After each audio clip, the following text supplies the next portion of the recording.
पटना व्यवहार न्यायालय मंडल में आयोजित इस साल की पहली राष्ट्रीय लोक अदालत की गई, जिसमें 4,287 मामलों का निपटारा समझौता के आधार पर किया गया। वहीं करीब 18 करोड़ के बैंक ऋण की वसूली भी हुई। मंडल के पटना सदर बाग, पटना सिटी, दानापुर में राष्ट्रीय विधिक सेवा प्राधिकार और राज्य विधिक सेवा प्राधिकार के निर्देशानुसार लोक अदालत लगी। जिला एवं सत्र न्यायाधीश राजीव रंजन ने निगरानी की मामलों की सुनवाई के लिए 19 सीटों का गठन किया, जिसमें वाहन दुर्घटना से संबंधित मामले, बिजली और टेलीफोन विभाग समेत आपराधिक मामले की सुनवाई के बाद यहां न्यायालय में लंबित मामलों का निपटारा किया गया। वहीं इस मामले को लेकर जिला जज राजीव रंजन ने बताया कि प्रचार प्रसार यूट्यूब के माध्यम से भी किया जाएगा, जिससे किसी प्रकार की कोई समस्या ना हो। यहाँ पे आज जैसा आप लोग पहले तो आप लोगों का धन्यवाद कि आप लोग यहाँ पर आए, क्योंकि आप लोग के माध्यम से ही हम लोग लोगों तक पहुँच पाते हैं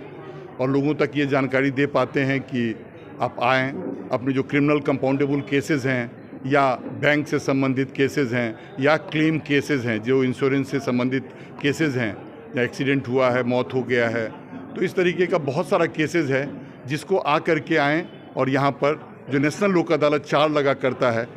जिसमें से आज पहला है नेशनल लोक अदालत, तो इसमें आकर के सेटल कराने का प्रयास करें अपने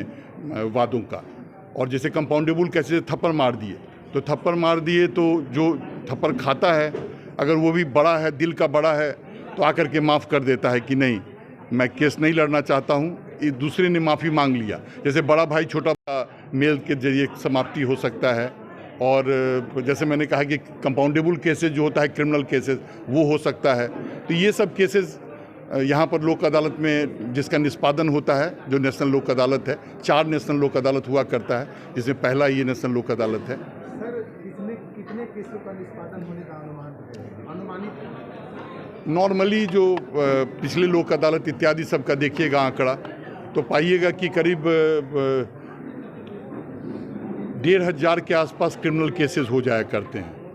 और प्ली लिटिगेशन वाला जो बैंक इत्यादि सबका केस रहता है, वो भी लगभग, सेक्रेटरी साहब, लगभग हमको लगता है कि 4,000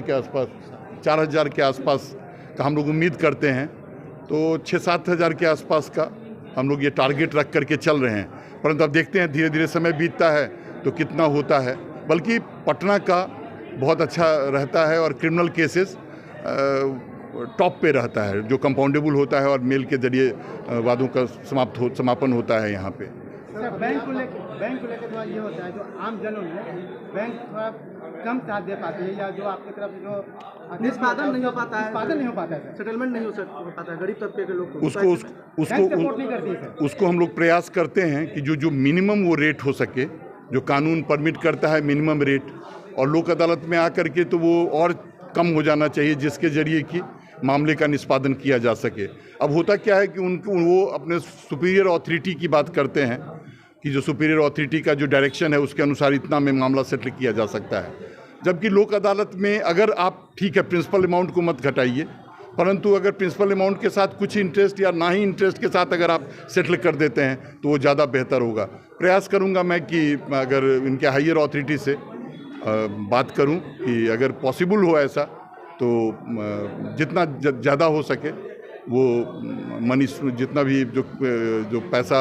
ऋण जो लिए हुए हैं और नहीं चुका पा रहे हैं, कहीं कभी ऐसा भी होता है कि मौत हो चुका है